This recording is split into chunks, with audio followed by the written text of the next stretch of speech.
Radio Voix évangélique. Une fréquence stable au service d'un évangile stable pour la stabilité de votre vie chrétienne.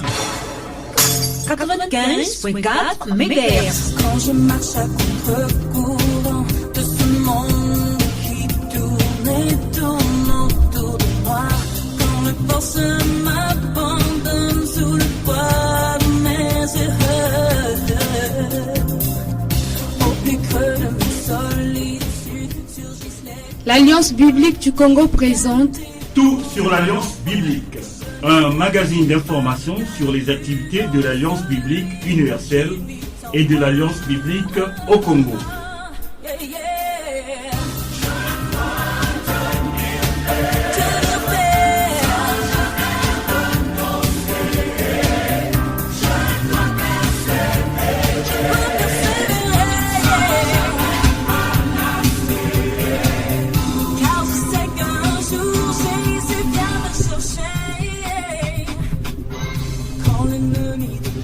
Fidèles auditeurs de la radio Voix évangélique, bonjour et bienvenue à votre émission d'information Tout sur l'Alliance biblique.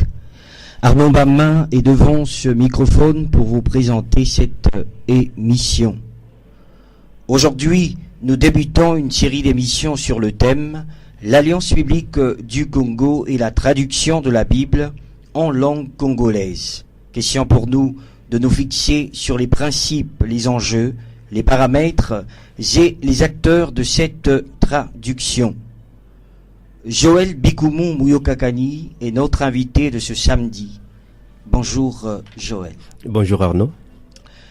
Vous êtes cap officier à l'Alliance biblique du Congo. Qu'est-ce que cela veut dire?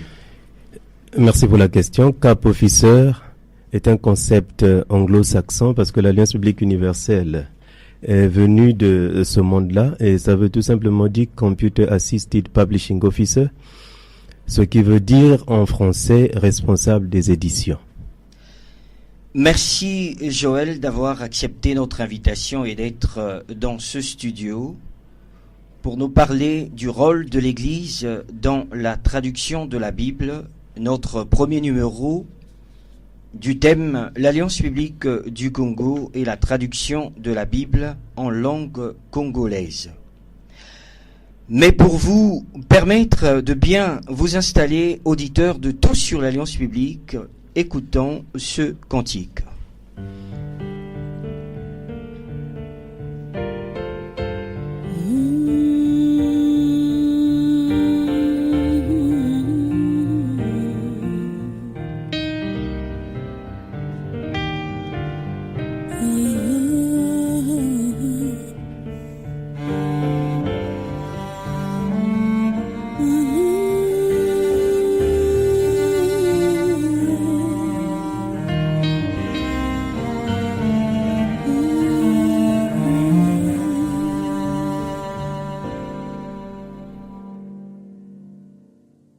Des temps à passer dans l'intimité, reste à tes côtés pour l'éternité. Être brisé par les Écritures, offrir ma vie comme une monture, c'est là mon désir pour ton plaisir. C'est pourquoi je viens, car je sais comment attirer ton regard près de moi, Adonai.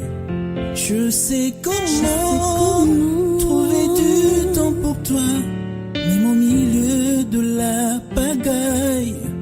Car j'ai mis de côté tous mes maux pour m'offrir moi-même mon sacrifice. Tout à toi, je me donne tout à toi. Je me donne en parfum, Seigneur. Je me donne en parfum pour toi. Je me donne en parfum, Seigneur. Nous sommes de retour dans ce studio de la RVE et nous disons merci à nos amis du côté de la technique pour ce beau cantique qui vous a permis, amis auditeurs, de vous mettre en condition d'écoute. Je me tourne vers vous, Joël. Nous parlons dans ce numéro du rôle de l'Église dans la traduction de la Bible. Dites-nous d'entrée de jeu, c'est quoi traduire la Bible? Est-ce une simple transcription?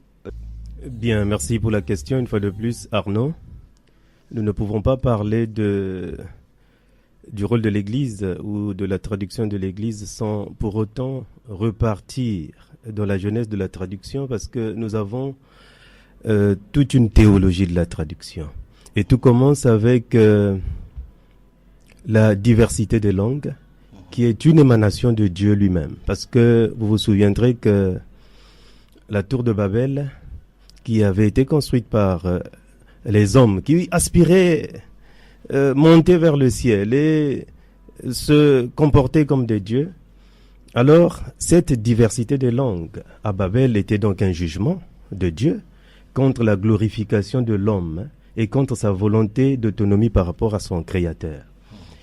Mais la diversité des langues était aussi une bénédiction, parce que Dieu, par cette intervention, a créé une diversité de langues, ce qui fait que nous nous sommes retrouvés aujourd'hui à plus de 6900 langues, et dont 2092 se parlent en Afrique, chez nous. Et voyez-vous, dans ce processus, nous avons constaté que lorsque le peuple d'Israël, celui qui est dépositaire de la foi, ce peuple appelé par Dieu, a été conduit pendant un certain temps, eh bien, il s'est posé un problème. Parce que lorsqu'ils ont quitté l'Égypte, et le temps qu'ils ont passé dans le désert, eh bien, les générations qui étaient sorties d'Égypte ont disparu, et les nouvelles qui sont arrivées étaient confrontées à un problème, parce que ils devaient exploiter la parole de Dieu, la loi que Dieu leur avait donnée pour leur conduite, pour leur édification. Alors nous voyons déjà que ce problème de traduction se pose. Esdras est obligé de faire une chose extraordinaire, parce que lorsque nous regardons donc dans le récit de la Bible, nous pouvons aller regarder dans le livre de Néhémie et nous allons voir que à cause de ce que la nouvelle génération qui est arrivée après ce que je viens d'expliquer la sortie d'Égypte, eh bien cette nouvelle génération ne parlait plus l'hébreu. Mais cette nouvelle génération parlait l'araméen, par exemple. Alors Néhémie, Esdras était obligé de lire la parole de Dieu en hébreu et de l'interpréter, de la traduire dans la langue que cette nouvelle génération comprenait. Et donc nous pouvons dire que la traduction est partie déjà de là. Et lorsque nous poursuivons, nous venons dans le Nouveau Testament, nous avons ce que nous pouvons appeler l'antithèse de ce qui s'est passé à la tour de Babel. Parce que la parole s'est incarnée en Jésus-Christ, notre Seigneur et Sauveur. Et dans le parcours de l'histoire de l'Église, nous avons un moment important pour l'Église qui est la Pentecôte. Et à Pentecôte, comme je disais, c'est comme l'antithèse de la tour de Babel. Et Pentecôte, lorsque le Saint-Esprit descend, nous remarquons un signe très important. C'est que les apôtres qui étaient là, les disciples et les autres qui étaient dans la chambre haute se sont mis à parler dans d'autres langues. Et tous ceux qui étaient là, toute cette multitude entendait, chacun entendait dans sa propre langue. Et ça confirme que à ce moment-là, Dieu a confirmé l'importance de chaque langue. Et Dieu a confirmé qu'il veut s'adresser à chaque peuple dans sa propre langue pour que chaque peuple comprenne mieux ce qu'est la volonté de Dieu pour lui. Voilà pourquoi, donc, pour l'Église, la traduction n'est pas une chose étrangère. La traduction est là depuis que Dieu a voulu s'adresser à son peuple pour l'emmener vers le salut. Voilà pourquoi, d'ailleurs, la traduction que nous faisons est un travail que nous faisons pour l'Église. Et donc, l'Église a un rôle important à jouer dans cette traduction. Alors, Monsieur Joël, je reviens sur ce que vous êtes en train de dire, parlant toujours de cette définition de la genèse de la traduction. Mais est-ce que c'est dire qu'aujourd'hui, ce qui se passe au niveau de l'Église, nous avons souvent assisté à des cultes où un officiant qui préside son culte et à côté il y a une autre personne qui fait pratiquement la même chose, mais dans une autre langue. Est-ce dire que c'est cela la traduction? Bien, merci pour la question une fois de plus, Arnaud.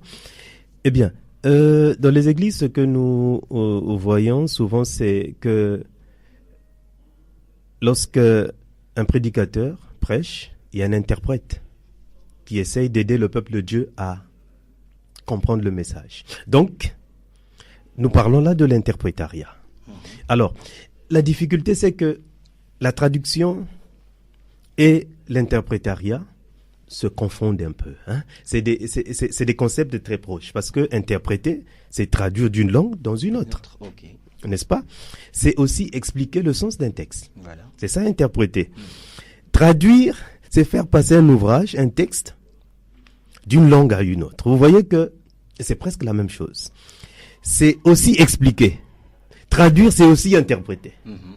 Mais la différence, c'est que l'interprète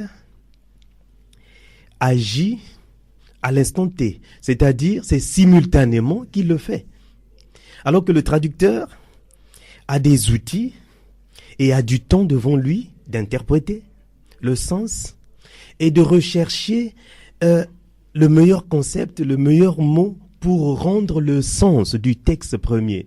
Et c'est ce qui fait que une traduction est plus profonde qu'un texte interprété simultanément. Parce que lorsqu'on le fait simultanément, on doit être aguerri, très affûté, parce que rendre la pensée du prédicateur exige de l'interprète vraiment un bagage important, mais aussi d'autres dispositions.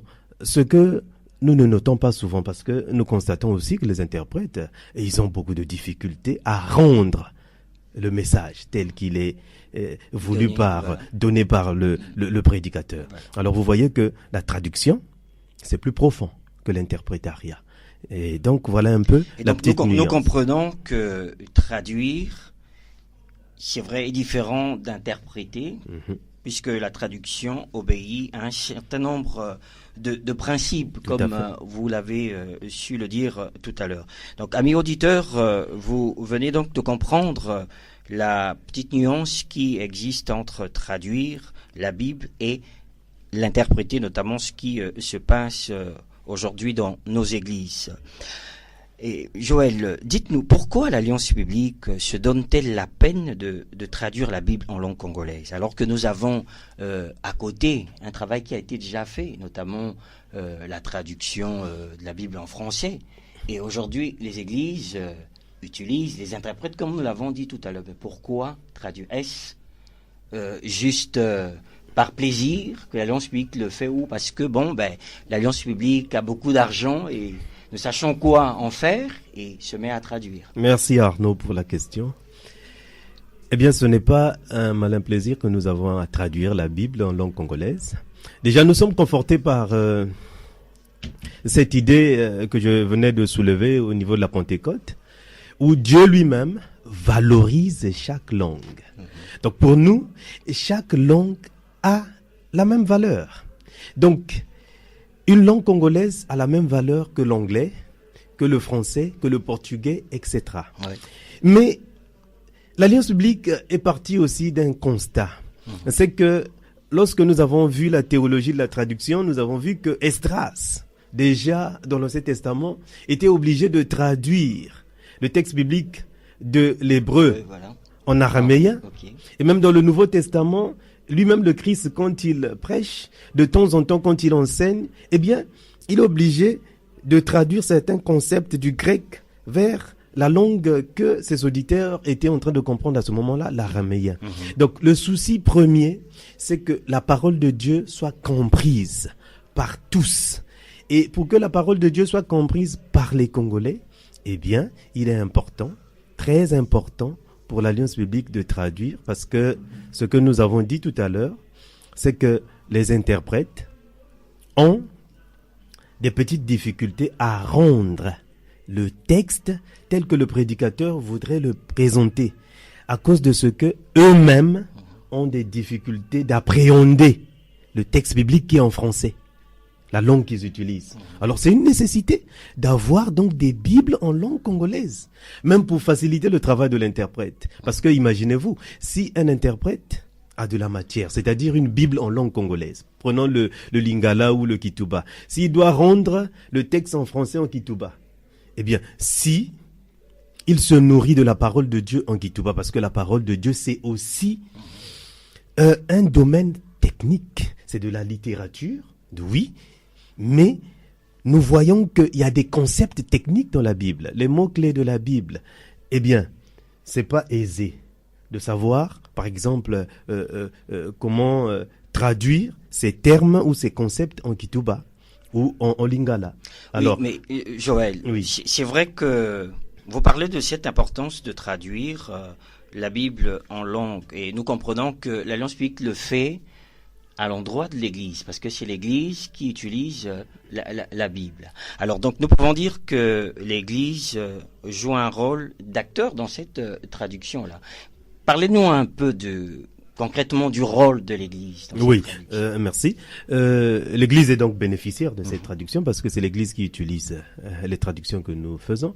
Mais l'Alliance biblique, ayant l'expertise en matière de traduction, ne peut pas traduire la Bible sans l'Église.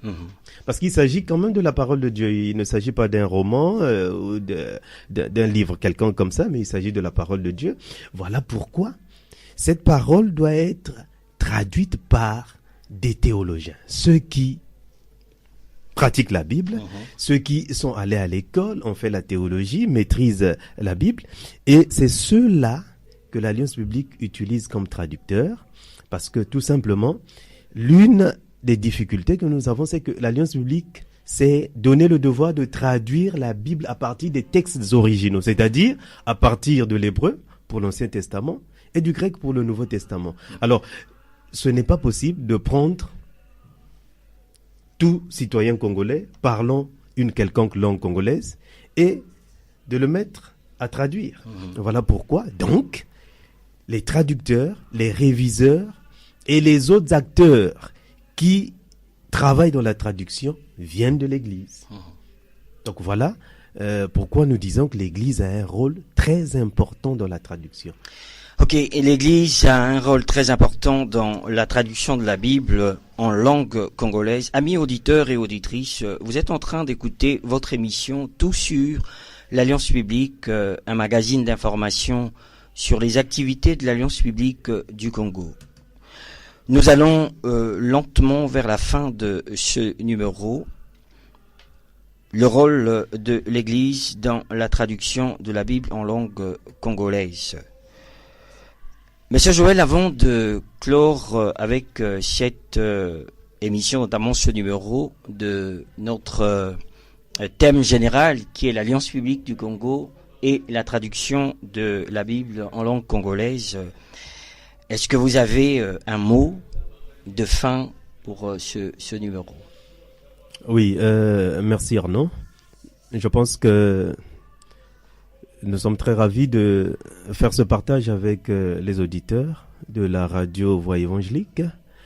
Et nous voulons tout simplement dire que la traduction de la Bible est un travail noble, parce que traduire la Bible, c'est aider le peuple de Dieu, comme je l'ai dit tout au long de l'émission, à accéder au message que Dieu a pour le peuple du Congo. Alors, nous pensons que nous devons encourager l'Église à comprendre quelle est sa place dans la traduction de la Bible. Nous devons insister sur ce fait parce que nous constatons aussi une certaine léthargie de la part de l'Église. Parce que l'impression que nous avons, c'est que l'Église est léthargique vis-à-vis de la traduction, alors que le besoin est réel dans l'Église. Parce que Mais vous parlez de cette léthargie-là. Est-ce que l'Alliance publique a mis en place une politique d'inciter l'Église, puisqu'elle est bénéficiaire première? Tout à fait, Arnaud. L'Alliance publique a mis en place une stratégie. La stratégie, c'est communiquer autour de la traduction, parce que nous nous sommes rendus compte que le travail que nous faisons depuis quelques années déjà n'était pas très connu au niveau du public congolais, d'une manière générale, mais même au niveau de l'Église. Alors, nous nous sommes décidés alors de communiquer pour sensibiliser l'Église sur ce que nous faisons au sujet de la traduction et pour emmener l'Église à comprendre l'importance des traductions que nous faisons. Parce que généralement, lorsque nous parlons de la traduction de la Bible en langue congolaise, oui, les gens nous font cette question. Mais pourquoi vous traduisez, comme vous aviez dit au départ, pourquoi vous traduisez en langue congolaise alors que nous avons des versions françaises? Eh bien, c'est stupéfiant, mais nous pouvons constater que même à Brazzaville, il y a des gens qui n'ont pas accès à la parole de Dieu en français. Même si les gens veulent donner l'impression que tout le monde est à l'aise avec le français, non. Il y a des gens qui ne comprennent pas le texte biblique parce qu'il est en français. Ouais. La preuve, nous sommes à Brazzaville, mais nous avons besoin des interprètes dans nos cultes, dans certains cultes, pour que d'autres Brazzavillois comprennent. Voilà. À plus forte raison lorsque nous allons en dehors de Brazzaville. Arnaud, vraiment, lorsque nous allons à l'intérieur, nous comprenons que les pasteurs, les prédicateurs ont beaucoup de difficultés parce que, voyez-vous, là-bas, eh bien, beaucoup de populations ne peuvent pas lire la Bible en français. Et ces populations ont effectivement besoin de la Bible en langue congolaise. Donc, la traduction doit être vraiment au cœur même du ministère de l'Église. Et c'est ça notre pensée, et c'est ce que nous partageons avec l'Église pour que l'Église se réveille, sorte de cette léthargie et accompagne l'Alliance biblique dans ce travail. Merci Joël pour toutes ces informations. Nous signalons aux auditeurs que nous avons débuté, n'est-ce pas, une série des émissions sur l'Alliance biblique du Congo et la traduction de la Bible. Aujourd'hui, nous avons parlé du rôle de l'Église dans la traduction de la Bible. Donc, merci Joël pour toutes ces informations. C'est par là que nous mettons un terme, amis auditeurs, à ce numéro, tout en vous remerciant pour votre fidélité à la radio Voix évangélique et à l'émission Tout sur l'Alliance biblique. Pour tous ceux qui veulent nous contacter, prière, nous appeler au 05 522 79 99. Je reprends 05 522 79 99. Voilà, tout est dit. C'était à la présentation Arnaud Bama, Patrick Mézidi à la réalisation. Le rendez-vous est pris le samedi prochain à la même heure et sur la même fréquence. D'ici là, portez-vous bien. S'il n'y a pas de Dieu sur cette terre, alors l'homme vit sans espoir. Si je dis toutes ces choses à son égard, c'est parce que je l'ai rencontré. Il est la lumière du monde. J'entends dire ça et là que tu n'existes pas. Or tu as fait le ciel et la terre. Ils disent tu n'as rien créé. Certains croient en ces forces invisibles et disent que tu n'existes pas. Et ils se moquent et nous prennent pour des fous. Ils disent tu n'as rien créé. C'est vrai que par notre mauvais témoignage, on leur a pas souvent laissé le choix. Éternel, pardonne-nous. Seigneur, descends et que les mauvaises langues se taisent. Rabbi, descends et tu es le remède de ce monde. Seigneur, descends et que les mauvaises langues se taisent. Rabbi, descends et viens nous fortifier. Même quand l'éclair témoigne de ta colère et disent que tu n'existes pas, ils Ils amassent des richesses et dominent le monde. Ils disent, tu n'as rien créé. Quand bien même tu fais des miracles, ils disent que tu n'existes pas. Et pourtant tous t'en veulent chasser les démons. Ils disent, tu n'as rien créé. Ta parole ment. C'était tout sur l'Alliance biblique. Votre magazine d'information sur les activités de l'Alliance biblique au Congo et dans le monde.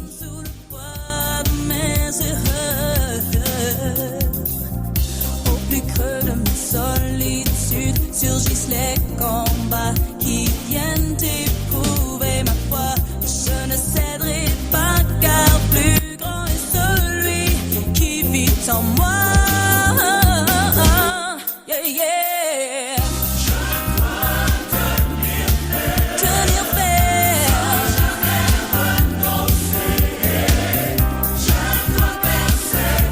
Je dois persévérer. Car je sais qu'un jour Jésus vient me chercher.